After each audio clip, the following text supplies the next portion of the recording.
अस्सलाम वालेकुम नाज़रीन, प्रोग्राम आप देख रहे हैं हर जाविये से। मैं हूं आपके साथ शीरीन जुल्फ़कार। नाज़रीन, गुज़िश्ता रोज़ पूरी कौम ने पाकिस्तान का 75वां जश्न आज़ादी भरपूर तौर पर मिली जोश जज्बे के साथ मनाया।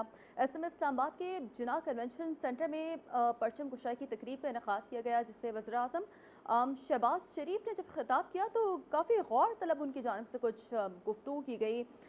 सबसे पहले उनकी जानिब से नेशनल डायलॉग वक्त की अहम ज़रूरत करार दिया गया। साथ साथ उनकी जानिब से ये भी कहा गया कि हम जोहरी क़ुव्वत बन सकते हैं तो मौशी ताकत क्यों नहीं बन सकते। यानी कि उनकी जानिब से मीसाक़े मईशत की पेशकश की गई है।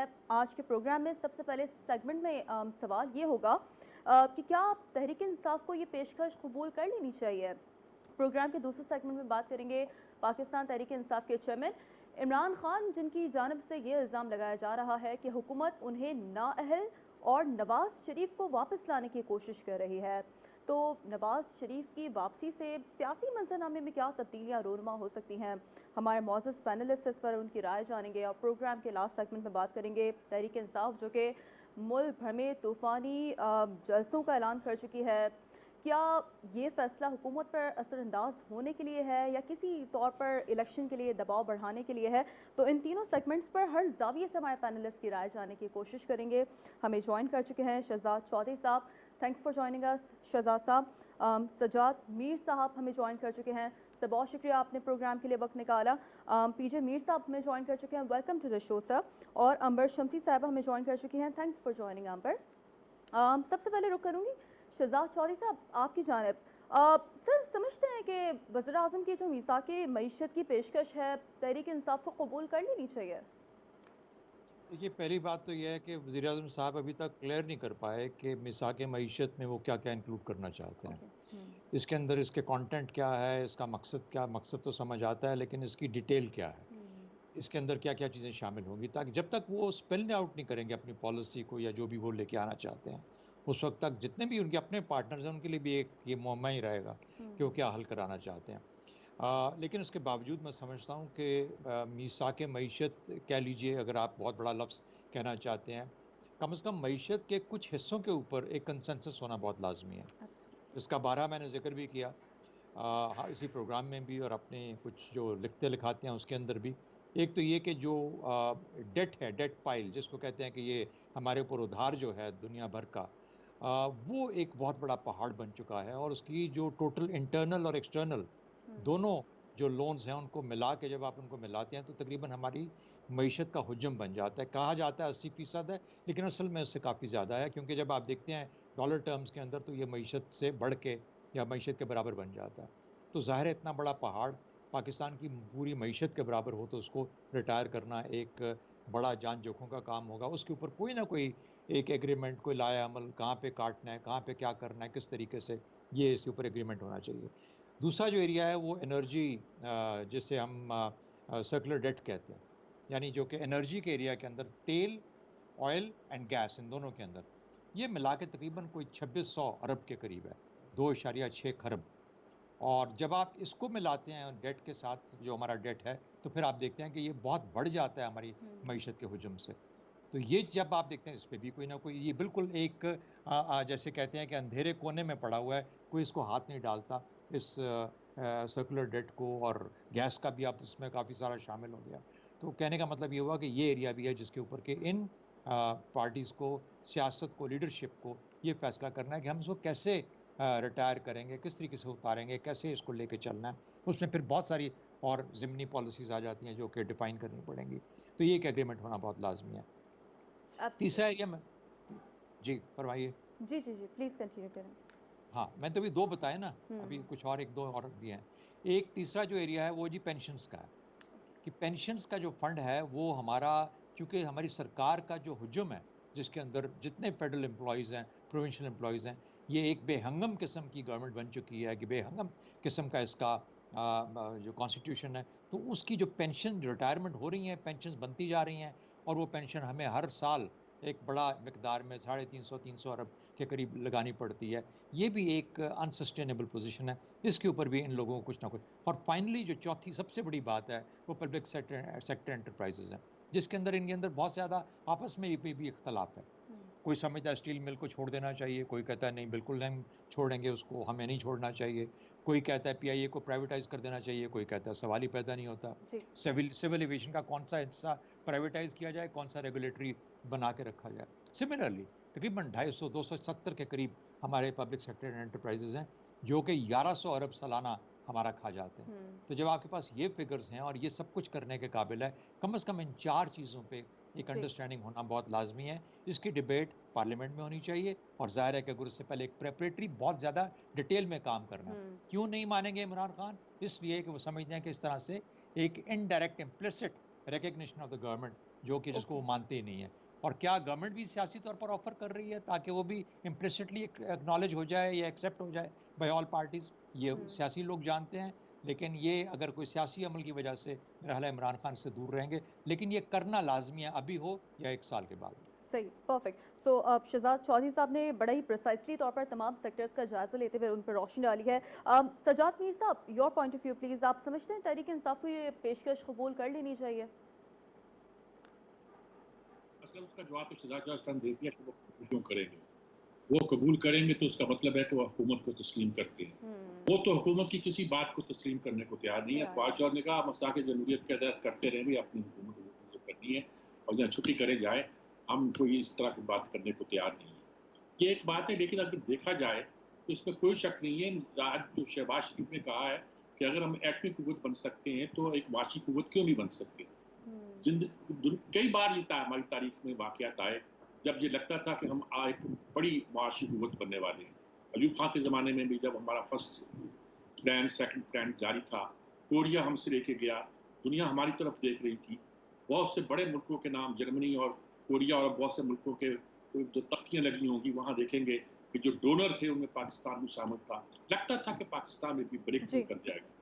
हमारे पहले 8 बजट बल्कि थे, एक तरह के फाजिल बजट आए थे, मतलब गुलाम मोहम्मद ने और चौधरी मोहम्मद ने पेश किए थे जी। और हम 100 गाड़ियाँ दें उन लोगों को, लोकल लोग भी थे, लेकिन बहरहाल उनके बजट ऐसे थे। उसके ठीक है। बाद भी हमने माशी ब्रेक थ्रू करते हुए नजर आए। फिर बहुत कई बार इसे वक्त आया, खुद नवाज शरीफ के ज़माने में ये ऐसा वक्त आया कि सी पैक के जरिए, नवाज शरीफ का ज़्यादा कमाल सी पैक का है कि सी पैक के जरिए हम एक ब्रेक थ्रू करने वाले थे। हम दुनिया की 18 मईशतों में शुमार होने लगे थे और इस बात का इम्कान पैदा हो गया था कि हम G20 का हिस्सा बन जाएंगे 2, 4, 6 साल के अंदर अंदर। ये सारी सूरत ऐसी थी कि जो मेरा ख्याल में दुनिया को एक्सेप्ट नहीं हुई। आज भी अगर हम चाहते हैं कि हम अपने मुल्क को वायबल बनाए तो लाजमी बात है कि हम मईशत के मैदान में कोई कंसिस्टेंट पॉलिसी को इख्तियार करें। वो कंसिस्टेंट पॉलिसी क्या है? सजाद चौधरी साहब ने बहुत डिटेल बयान की, लेकिन जो बात मैं कहना चाहता हूँ कंसिस्टेंट पॉलिसी का हाल ये है कि अगर कोई एक हुकूमत एक स्कीम शुरू करती है और वो अच्छी भी होती है तो आने वाली हुकूमत कोशिश करती है कि उसको नल एंड वाइट करार दे दे, उसको ख़त्म कर दे, उसको लेके आगे ना बढ़े, क्योंकि उसका क्रेडिट कुछ हो जाएगा। हत्ता कि एक अस्पताल शुरू किया हुआ हो, तशरीफों की बात, इस तरह की जो स्कीमें होती हैं, तजावीज़ होती हैं, वो हमेशा नुकसानदेह होती हैं। दुनिया हमसे तजारत इसलिए नहीं करती कि उनका ख्याल है कि हम जो हैं किसी सूरत में भी अपनी पुरानी अगर हमारे यहाँ हुकूमत बदल गई या पोलिटिकल इंस्टेबिलिटी पैदा हो गई तो उस पर आने वाली हुकूमत अमल नहीं करे। तो सारी सूरत ऐसी है जो तशवीशनाक है। हमें कंसिस्टेंसी पैदा करनी होगी अपनी मईशत में, जिसको आप मिसाक मईशत कह लें या कुछ कह लें। ये नहीं हो सकता कि स्टेट ने एक चीज की कमिटमेंट की है, आने वाली हुकूमत उसको छोड़ दे चली जाए, ऐसा हो नहीं सकता और ऐसा हम करते रहे हैं। इसके अगर ये ना हो तो हम कई बार दुनिया की बड़ी मईशतों में शुमार होने के करीब पहुंच गए थे जब हमारे यहाँ कुछ ना कुछ इंस्टेबिलिटी पैदा हो गई। अगर हम बात को पक्के रहें, डटे रहें, जमकर कोई प्लान बनाए और हुकूमतें नहीं, सब लोग मिलकर, हमारे जितने भी स्टेक होल्डर हैं वो इस बात पे एग्री करते हैं कि इन बातों पर, इन पैरामीटर पर हमें आगे चलना है, तो ख्याल में कोई मुश्किल होगा करना। ठीक, बहुत शुक्रिया। पीजे मीर साहब, your point of view please. मैं तो समझता हूँ ये जो इस वक्त आपकी हमारी जो इकोनॉमिक सिचुएशन है ये कोई नहीं ठीक कर सकता। क्यों नहीं कर सकता? जो शहबाज कह रहे हैं कि भाई आ जाएं मिसाक जमहूरियत में, अगर ये आते हैं तो इनको एक बेल आउट मिल जाती है अगले इलेक्शंस के लिए। So why would anybody come at this critical juncture कि आके बैठ जाए इनके साथ? आइडिया बुरा नहीं है, लेकिन जो इनका बयानिया पीटीआई का with the PDM and PMLN वो खत्म हो जाता है, जिस तरह शहजाद साहब ने कहा और मीर साहब ने कहा, बिल्कुल सही है। वो खत्म हो जाता है और आप एक बेल आउट दे देते हैं, क्योंकि जब इकोनॉमी नीचे जाएगी ये भी आ जाएंगे। ये कोई अफलातून तो नहीं है ना, ये आइंस्टाइन तो नहीं है कि ये आके ओवरराइट इकोनॉमी को ठीक करेंगे।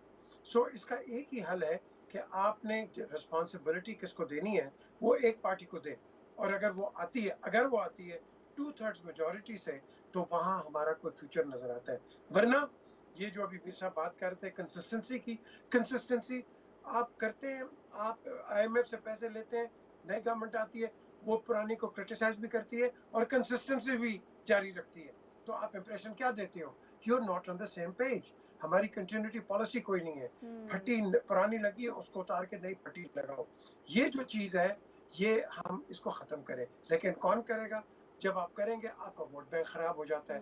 पुलिस फाइन्स आपके इस तरह है कि जो बड़ी गाड़ियों वाले वायलेशंस करते हैं, एंड यू कैन अर्न लाखों रुपए आप अर्न कर सकते हो, लेकिन वो नहीं है। क्यों? वोट बैंक खराब हो जाता है। गरीब आदमी का वोट बैंक खराब हो जाएगा। ये पुलिस मुझे बताती है, सीनियर डीआईजीज एनआईजीज, कि हम लेके जाते हैं पार्लियामेंटेरियंस के पास कि इसको रिव्यू करो, वो कहते हैं जी हमारा वोट बैंक खराब हो जाएगा।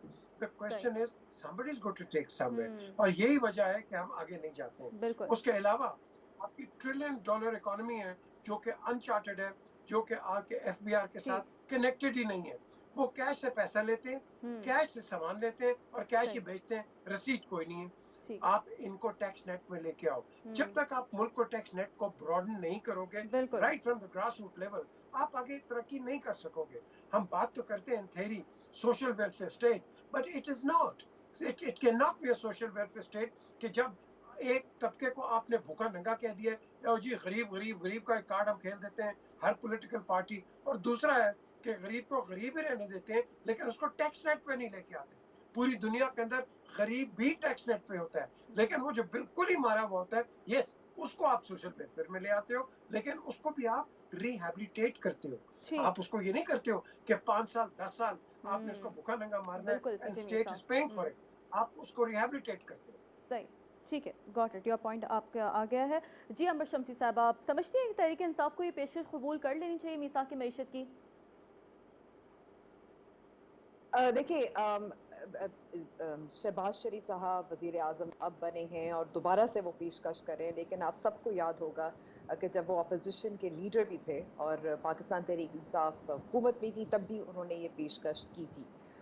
लेकिन इस बात से मैं शहजाद साहब से बिल्कुल इत्तेफाक करती हूँ कि ये इसके कॉन्टोर्स क्या होंगे, इसकी तफसीलात क्या हैं, किन मामलात पर इत्तेफाक होना चाहिए, ये शायद वाज़े नहीं है। आप ये भी देखें कि अभी शहबाज शरीफ साहब ने द इकोनॉमिस्ट में पाकिस्तान की 75वीं साल भी लिखा, और उसमें उन्होंने सियासी तकसीम या पोलराइजेशन के हवाले से बात की, जिससे आपको नज़र आता है कि इसकी वजह से हमारी जो गवर्नेंस है वो मफलूज होकर रह गई है और अदम इस्तेहकाम मईशत को भी असरअंदाज कर रहा है। वो ग्लोबलाइजेशन की उन्होंने बात की और साथ साथ अपने मजमून में ये भी बात की उन्होंने कि हमने अपनी जो अखराजात हैं, ये जो पब्लिक स्पेंडिंग है, वो आवाम पर नहीं किया, जिसमें ज़ाहिर तालीम और सेहत शामिल है।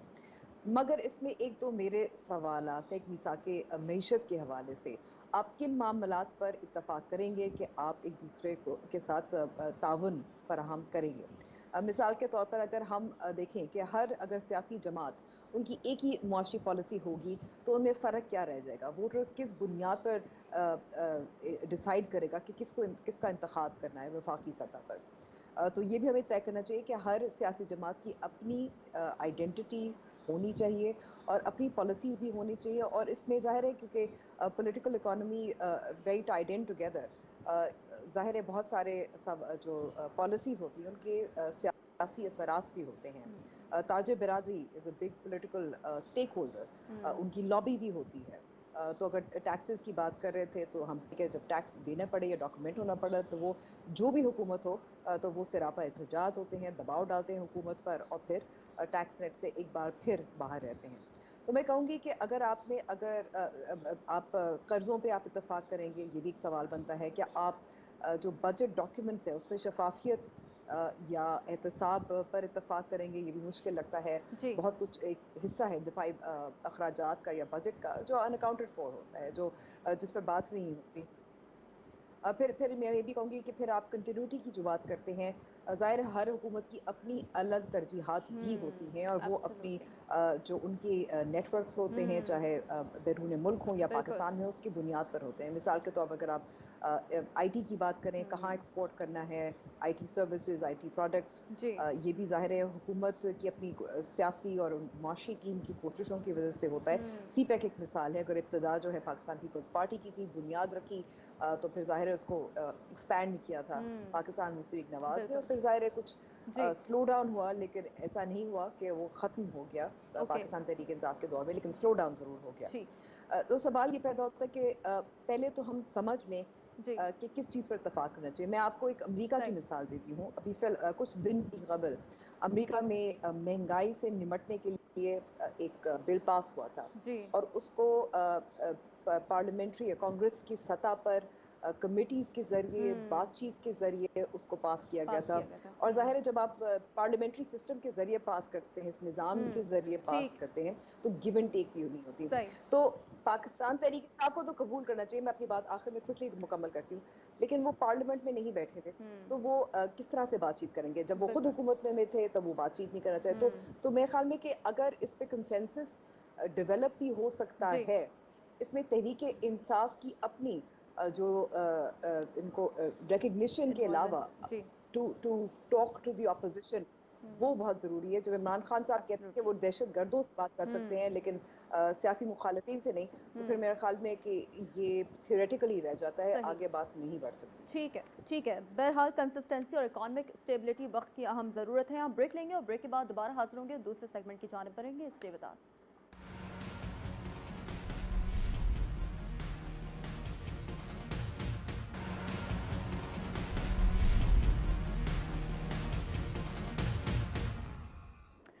वेलकम बैक नाज़रीन। प्रोग्राम के दूसरे सेगमेंट में बात करेंगे पाकिस्तान तहरीक इंसाफ के चेयरमैन इमरान खान, जिनकी जानिब से ये इल्ज़ाम लगाया जा रहा है हुकूमत पर कि उन्हें नाअहल करने की और नवाज शरीफ को वतन वापस लाने की कोशिश की जा रही है।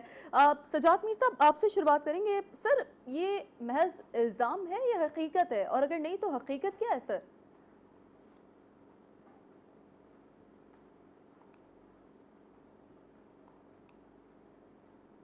देखिए, अगर मुझे बायस न समझा जाए तो मैं ये कहूँगा कि ये इमरान खान का खौफ है। अच्छा। उसे असल खौफ है ही नवाज शरीफ के साथ है, और जब उसे अंदाज़ा होता है कि इंतजाम हो रहे हैं जिसमें शहबाज शरीफ वज़ीर आज़म आ रहे हैं, तो आप उस दिनों की तकरीरें उठा के देखें, वो सिर्फ शहबाज शरीफ के खिलाफ होती थी। अब उनको नज़र आता है कि उन्होंने जो इस मुल्क में एक हाइप क्रिएट की हुई है, उस हाइप को अगर कोई काउंटर कर सकता, मुझे नहीं पता कर सकता है कि नहीं कर सकता, लेकिन उनका ख्याल है कि अगर कोई कर सकता है तो नवाज शरीफ है। और अगर ये ऐसी अंडरस्टैंडिंग हो जाती है, कोई अरेंजमेंट हो जाती है कि नवाज शरीफ वापस आ जाते हैं और उनके खिलाफ 2-4 चार्जेस साबित हो जाते हैं या साबित कर दिए जाते हैं, कुछ कह लीजिएगा, मैं इसमें साइटिंग देता, तो इमरान खान का बना बनाया खेल जो है उसमें कुछ खंडट पड़ने का इम्कान पैदा हो जाता है। मेरा ख्याल पे एक पॉलिटिशियन को इस बातों से नहीं डरना चाहिए कि फलां आ जाएगा तो क्या होगा, वो होगा तो वो। जिस तरह वो बात कर रहे हैं, उसमें तो उनको कहना चाहिए कि नवाज शरीफ को पाकिस्तान में ला रहे हैं तो लाएं भाई, आए देखते हैं, उसको भी देखते हैं वो क्या अच्छा है और क्या नहीं है। जहाँ अगर कोई वो फाको तफहीम की जमहूरी सियासत करना चाहते हैं तो उन्हें मान लेना चाहिए कि नवाज शरीफ के बगैर इवन प्लेइंग ग्राउंड नहीं मौजूद पाकिस्तान। अदलिया के जो फैसले भी हैं, अभी तो हम साके में सार पे अड़े हुए हैं। खोसा पे जो आता है कि इसने पैगाम दिया था कि आओ फैसला हम करते हैं, बजाय इसके तुम सड़कों और गलियों में फिरो। अब ये बात भी ओपन हो गई है और बहुत सी बातें ओपन हो गई हैं। हमारी सारे इदारों ने मिलकर, सारे इदारों ने, सिर्फ हम एस्टेब्लिशमेंट कह के फौज को मतून करने बैठ जाते हैं, हमारे सारे इदारों ने मिलकर इस मुल्क का जो हाल किया है, वो हाल मेरा ख्याल में अब नहीं होना चाहिए। नवाज शरीफ बातें आए, वेलकम। उसके बाद जो भी सूरत पैदा होती है, डेमोक्रेसी के लिए ये अच्छी है। Democracy without Nawaz Sharif democracy बनती नहीं है। अच्छा, और अगर समझा जाए फ्री फराल दे दिया जाए इमरान खान को तो बात नहीं बनती। और मुझे ये भी नहीं है इस वक्त प्रेजेंट सिचुएशन में कि नवाज शरीफ जो है वो गैर मामूली डेंट डाल सकता है इमरान की पॉपुलैरिटी में। लेकिन पंजाब के हलकों में ट्रेडिशनली जिस तरह वो मौजूद है, अगर वो उसका मुजाहरा उसके आने के बाद हो गया, यकीन तौर पर ये खतरा है इमरान खान। ठीक, पीजे मीर साहब क्या कहिएगा, इमरान खान को नाअहल कराने की कोशिश कौन कर रहा है? ये इल्जाम है या हकीकत है? नहीं करा सकते। जो फॉरेन फंडिंग की केस करते हैं, लॉज आपको बताते हैं आप इनके पैसे कॉन्फिस्केट कर सकते हैं, एंड दैट्स अबाउट इट। आप नहीं, आप वो ये बड़ी अफवाह बैन कर देंगे, भाई पार्टी को तो बैन कर दोगे क्या होगा, आपने एनएपी को किया था, वो एएनपी बन के आ गई। तो इसमें इस वक्त फर्क नहीं होता है। ये जो इस वक्त अगर हम पॉलिटिकली मोटिवेटेड डिसीजंस लेंगे तो ये आगे सब पॉलिटिकल पार्टीज को ये तंग करेगी। बिल्कुल नहीं होता है। 2012 में जिस तरह कहा गया है कि वो जो जिसने फंड किया भाई उसने उस वक्त वो लीगल था, उस वक्त इलीगल नहीं था फॉरेन फंडिंग। और फॉरेन फंडिंग आपका पूरा मुल्क फॉरेन फंडिंग पे चलता है, एक पार्टी पे बैठ गया फॉरेन फंडिंग, हर जगह से तो फॉरेन फंडिंग आ रही है जिससे ये मुल्क आज चल रेस्पिरेटर पे है, ये आईसीयू पे बैठा हुआ है। सो द क्वेश्चन इज हमें प्रोग्रेस की बात करनी चाहिए। ये जो पेटी पॉलिटिक्स है पाकिस्तान में, we need to get out of this rut. ये जो रट हमने लगा दिया है, कभी किसी के पीछे भर जाते हैं, कोई वीडियो निकल आती है, कोई टेप निकल आती है, एंड देन यू नो सारा मीडिया इसके पीछे लगा जाता है। ये नहीं बात करते भाई फ्लड्स के लिए तुमने क्या किया, ये नहीं बात करते अगले साल फ्लड्स फिर आने, what are you going to do about it. हम रिएक्टिव हैं, प्रोएक्टिव नहीं है। और यही वजह है कि हम आगे डेवलप नहीं करते, क्योंकि 4 फुट आगे जाते हैं, 3 फुट फिर पीछे चले जाते हैं, and we just do not want to progress. ये जब तक हमारे में यूनिटी नहीं आएगी, वो कायदे-आज़म क्यों छोड़ के गए थे? Unity, faith, discipline. ना यूनिटी है, ना फेथ है, ना डिसिप्लिन है। हर जगह आपकी लड़ाई एक दूसरे के साथ लगी हुई है। और जब आप बात करते हैं डेमोक्रेसी की, व्हाट डेमोक्रेसी? ये शैम डेमोक्रेसी है। डेमोक्रेसी का मतलब है एक आम आदमी जिसके पास आप कह लो कि कुछ भी नहीं है, गरीब आदमी है उसके मुल्क के अंदर, या तो एक अमीर आदमी, उसके तो राइट सारे पैसा लगाओ और तमाशा देखो। ये तो हमारी डेमोक्रेसी है। सो हमें डेमोक्रेसी भी सही करनी चाहिए। पार्टी के अंदर इलेक्शंस नहीं होते किसी पार्टी में, और वो डेमोक्रेसी की बात करते हैं, जमहूरियत की। और जमहूरियत एक बहुत मुकद्दस लफ्ज है जिसके अंदर हमने जमीन से लेके और राइट अप जो आदमी है या औरत है या बच्चा है, हमने उसकी इज्जत करनी है। Democracy is of the people, by the people, for the people. हमारी नहीं है वो। हम बिल्कुल थ्योरेटिकली बड़ी बातें कर देते हैं, थ्योरेटिकली बड़े इसमें सेमिनार्स हो जाते हैं, लेकिन at the end of the day nothing is done. हमारी इम्प्लीमेंटेशन लॉ की नहीं है। हमारा आप कुछ चीज को ले लो, where it suits you it's good, where it doesn't suit you and you know तो वो दूसरा गलत है और मैं ठीक। Simple as that. Absolutely. Amber Shamsi sahab, your point of view please. जी, पहले तो मैं कहूँगी हकीकत है या नहीं, मेरे ख्याल में कि ये ना पाकिस्तान मुशर्रफ नवाज़ वाज़े तौर पर बता सकती है मियाँ नवाज शरीफ वापस आ रहे हैं, ना इमरान खान साहब वाज़े तौर पर बता सकते हैं वो चाहते हैं वापस आए या नहीं। और यही मसला है, इसलिए क्योंकि जब इमरान खान साहब खुद हुकूमत में थे तो बहुत कोशिश की, अफसोस हुआ, अफसोस का इजहार भी बार बार किया कि उन्होंने नवाज शरीफ को जाने दिया, फिर वापस लाने की बहुत कोशिश की और धमकियाँ भी दी, नहीं कर सके। पाकिस्तान मुस्लिम नवाज़ वहाँ कहीं रहनुमा जिसमें जावेद लतीफ़ साहब तो कई बार इंदिया दे चुके हैं कि बस नवाज शरीफ कल आ रहे हैं, बस नवाज शरीफ परसों आ रहे हैं, या सादिक साहब भी कह चुके हैं, लेकिन वो भी हमने देख लिया कि नवाज शरीफ वापस नहीं आ पाते।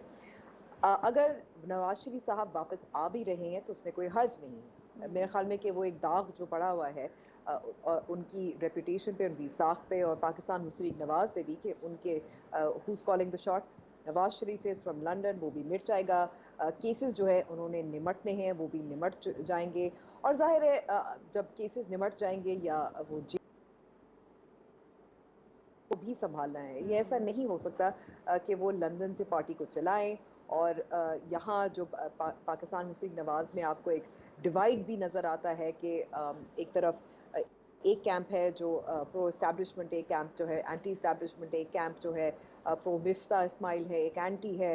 और हमें एक शिकस्त भी नज़र आई थी बाय इलेक्शंस में, और इमरान खान साहब वो बात जीत गए थे। तो मेरे ख्याल में इसलिए भी ज़रूरी है। तो अगर कोशिश भी करिए मौजूदा हुकूमत मियाँ नवाज शरीफ को वापस आने की, तो इमरान खान साहब को अपनी पॉलिसी की या अपने पुराने बयानात के तहत उनको उनका खैर मकदम करना चाहिए। दूसरी बात, क्या इमरान खान साहब को नहाल करने की कोशिश कर रही है? इसमें मैं कहूँगी कुछ हकीकत है। जो मौजूदा हुकूमत है, कुछ इस पे बातचीत हो रही है, ज़ाहिर प्रेस कॉन्फ्रेंसेस भी हुई हैं कई वुज़रा की तरफ से, और और मैं इस पे अपनी राय नहीं देना चाहती क्योंकि मैं वकील नहीं हूँ, मैं माहिर कानून नहीं हूँ। इस पे अलग बात है कि मैं ज़ाती तौर पे समझती हूँ कि ये जो नाअहली का मामला है, ये सियासतदानों पे जो ताहयात ख़ास तौर पे नाअहली है, ये नहीं होनी चाहिए, क्योंकि ये ज़ाहिर है पॉलिटिकली मोटिवेटेड होता है, जिस पे इमरान खान साहब अगर हुए तो वो भी इल्ज़ाम मौजूदा हुकूमत कोalition गवर्नमेंट पे भी आएगा कि जिस तरह से नवाज शरीफ को किया था, जिस तरह से जहांगीर तरीन, जिनका अपना बयान है कि तवाज़ुन के लिए मुझे नाअहल दिया गया था, तो वो फॉर लाइफ हो गए थे। तो फिर ये इल्ज़ाम मौजूदा हुकूमत पे भी आएगा कि इमरान खान को अपनी सियासी मुखालिफ को ख़त्म करने के लिए नाअहल किया। क्या हो सकता है ये, इस पे मैं राय नहीं दूंगी। अभी सर्टिफिकेट और एफिडेविट का जो सवाल है, इमरान खान साहब कहते हैं सर्टिफिकेट की वो हैसियत नहीं होती जितनी सर्टिफिकेट की एफिडेविट की होती है। उस पर भी मुख्तलिफ आरा वकीला की तरफ से सामने आती है, तो मैं अपनी राय उस पर नहीं दूंगी। ठीक। शहजाद चौधरी साहब, your point of view please. देखिए जी, पीडीएम के 3 प्राइमरी ऑब्जेक्टिव्स थे। एक तो नैब का खात्मा, ईसीएल सबसे पहला काम किया, फिर इलेक्शन रिफॉर्म जो थोड़ा बहुत उन्होंने उसको करेक्ट करना था वो किया। अब एक बहुत ही एसेंशियल एग्जिस्टेंशियल मसला रह गया उनका हदफ जो है, और वो है नवाज शरीफ की वापसी, और फिर जो सज़ा है नाअहली की उसको कलअदम करार देना। तो ये हासिल करना रह गया है। ये बुनियादी तौर पर पीडीएम जब हुकूमत में आई थी तो इन 3-4 अहदाफ के साथ आई थी। 3 हो गए, एक रह गया नवाज शरीफ की वापसी। बाकी ये सब ज़रिए हैं, तरीके हैं। हाँ, अगर इस प्रोसेस में इमरान खान नाअहल हो जाता है तो सो बी इट। वो एक बहुत बड़ा इस वक्त जिसे कहते हैं कि इनका मुखालिफ है बहुत बड़ा। अगर वो इस तरीके से ख़त्म हो जाता है किसी भी तरीके से, तो ये उसके अंदर कोई यार इनके लिए तो कंफर्ट है। लेकिन बाकी एवेन्यूज़ और टैक्टिकल गेम प्लेइंग है कि अगर इमरान खान को हम कर दें, पहले तो अदालतों के ज़रिए नवाज शरीफ की माफ़ी कराने की कोशिश करेंगे, और अगर इमरान खान भी नाअहल हो जाता है तो फिर क्या आम माफ़ी दी जा सकती है तमाम लीडरान को, जिसमें नवाज शरीफ भी शामिल होंगे। और अगर ऐसा हो जाता है तो फिर लेवल प्लेइंग फील्ड जो PMLN चाह रही है वो उनको मिल जाएगी। लेकिन मैं ये समझता हूँ ये कोशिश ज़रूर है, और इमरान खान की नाअहली उसका एक हिस्सा है। जो बुनियादी अहदाफ हैं वो मैंने आपके सामने रख दिए। ठीक है। सो पॉलिटिकली मोटिवेटेड इक़दाम किसी सूरत डेमोक्रेसी के लिए सूदमंद साबित नहीं हो सकता है। हमारे तमाम मौजूद पैनलिस्ट जो कि इस बात पर इतफाक़ करते हैं। यहाँ ब्रेक लेंगे और ब्रेक के बाद जब दोबारा हाजिर होंगे तो प्रोग्राम के लास्ट सेगमेंट की जानिब बढ़ेंगे। Stay with us.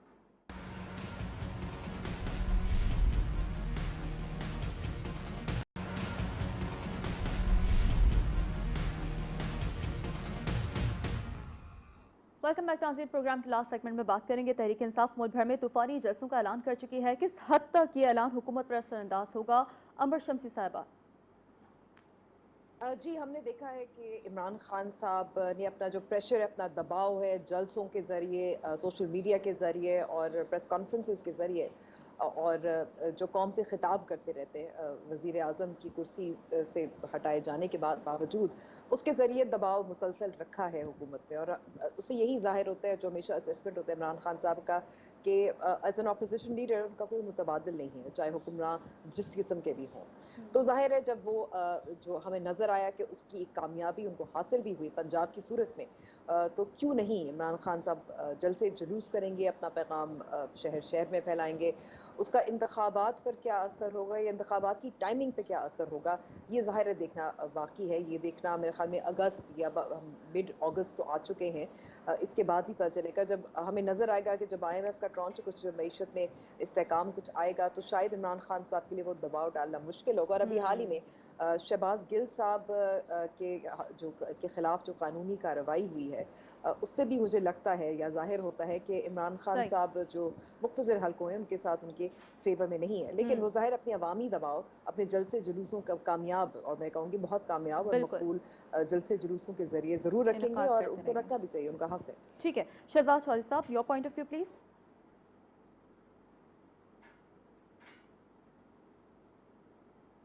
शहजाद साहब, आपका माइक म्यूट है। जी सर। जी, मेरी आवाज़ आ रही है आपको? जी जी जी। अच्छा, ये देखिए, बिल्कुल यही मकसद होता है इन जलसे जुलूसों का, और प्रेशर ही जनरेट करने की कोशिश करेंगे। लेकिन क्या उससे हुकूमत को फ़र्क पड़ेगा? नहीं। असल में ये असाब की लड़ाई है, और इसका ताल्लुक इससे है कि हुकूमत की अपनी कारकर्दगी और मईशत की हालत। जितना प्रेशर ये चीज़ें डालेंगी हुकूमत की अपनी कारकर्दगी या लैक ऑफ कारकर्दगी और मईशत की बुरी हालत, वो शायद ऐड करेगा उस प्रेशर को जो कि इमरान खान, लेकिन अकेले में उतना प्रेशर शायद हुकूमत को नहीं ख़त्म करेगा या गिराएगा, लेकिन ये तीनों मिल के इतना प्रेशर डाल सकते हैं कि हुकूमत के गिव इन करने के चांसेस बढ़ जाए। कि मैं गिरने का नाम तो नहीं लूँगा, लेकिन गिव इन करने के चांसेस। और गिव इन करने का मकसद क्या है? गिव इन करके उन्होंने इलेक्शंस की तरफ ही जाना है।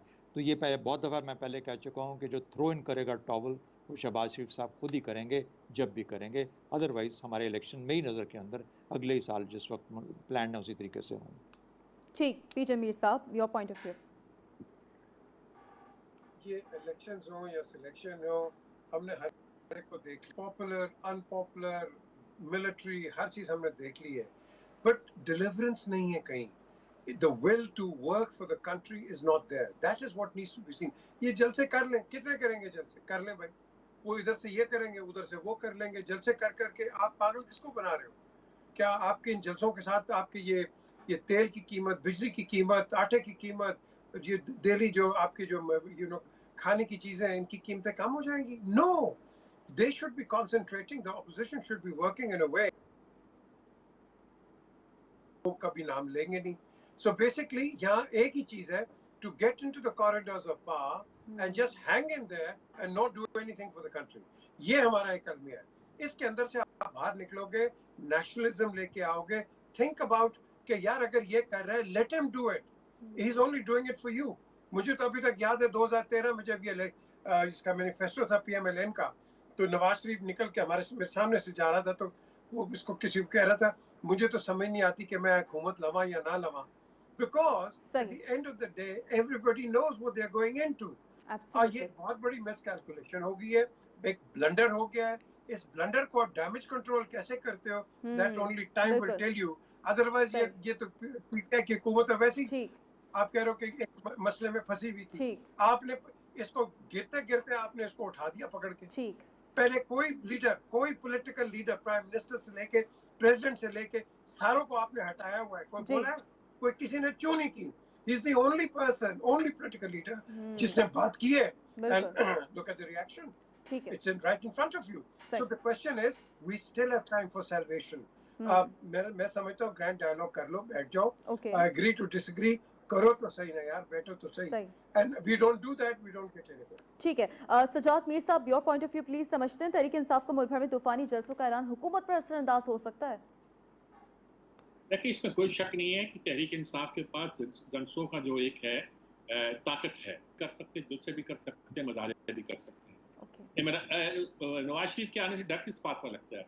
नवाज शरीफ के आने से डर इसी बात पर लगता है कि मरियम और नवाज शरीफ मिलकर जब जलसा करेंगे तो वो भी खासा बड़ा जलसा होगा। अच्छा, जलसे की एक जो प्लस पॉइंट है इस वक्त तहरीक इंसाफ के पास, कि उसके पास वसाइल भी मुयस्सर है। जहाँ तक मैंने तखमीना लगवाया है, मुझे अंदाजा हुआ है कि एक जलसा बहुत महंगा पड़ता है, सस्ता नहीं पड़ता। अब इन्होंने जो जलसा किया है यहाँ की ग्राउंड में, हॉकी ग्राउंड में, पहले तो टर्फ आपको काटनी पड़ी। आप हर आदमी का कहाँ करता फिरेगा जिस सारे काम, और कहाँ आसान थोड़ा होता है। टर्फ करोड़ों रुपए की टर्फ है और आपने उतार के रख दी। जलसे तो इमरान खान की स्ट्रेंथ है, वो करेगा, लेकिन अगर वो समझता है कि इसकी जोर पर हुकूमत जो है वो कोई अपना राय अमल इख्तियार कर लेगी, जब मुश्किल काम होगा। और इसीलिए मुझे लगता ये है कि जलसे तो शायद होते रहें, या इमरान खान इस बात पर सोचता हो कि अगर नवाज शरीफ आ जाए और उसकी वो भी जलसे करने लग जाए तो एक क्यास क्रिएट हो जाए, जब सूरत पैदा हो जाए। लगता मुझे यही है कि इलेक्शन की तरफ जाने का जो अमल है वो इमरान खान के जलसों के रास्ते से होकर नहीं जाता, और बहुत कुछ दरकार होता है। इमरान खान फिलहाल कोई कंप्रोमाइज करने को तैयार नहीं है, किससे दस्ते तान बुलाने को तैयार नहीं है। अंदर अंदर से कोशिश करते हैं, लेकिन वो भी चाहते हैं कि कोशिश करनी है तो कुछ का जाहिर हो जाए। और देखिए, नवाज शरीफ जब आया था तो उसने भी वही लाइन इख्तियार की थी जो इमरान खान ने इख्तियार की हुई है, लेकिन नवाज शरीफ ने फिर पासा पलटा, उसको अंदाजा हो गया कि एस्टैब्लिशमेंट से टकराना कितना खतरनाक साबित हो सकता है, कर लिया। इस वक्त भी सूरत हाल ये है कि सबको सोचना पड़ेगा कि मुल्क मुकद्दर किस तरफ है, किस तरफ जाता है, जलसे हल है या कुछ और हल है। बिल्कुल ऐसा ही है। तो इन तीनों सेगमेंट्स पे आज के बड़ी ही कॉम्प्रहेंसिव एनालिसिस हमारे मौजूद पैनलिस्ट हमें प्रेजेंट कर रहे थे। शहजाद चौधरी साहब, सजाद मीर साहब, पीजे मीर साहब और साथ हासिल था अंबर शमसी साहिबा का। तमाम पैनलिस्ट का बहुत शुक्रिया। इसी के साथ आज के इस प्रोग्राम से फिलहाल इतना ही। इजाज़त दीजिए। अल्लाह निगहबान। अल्लाह हाफ़िज़।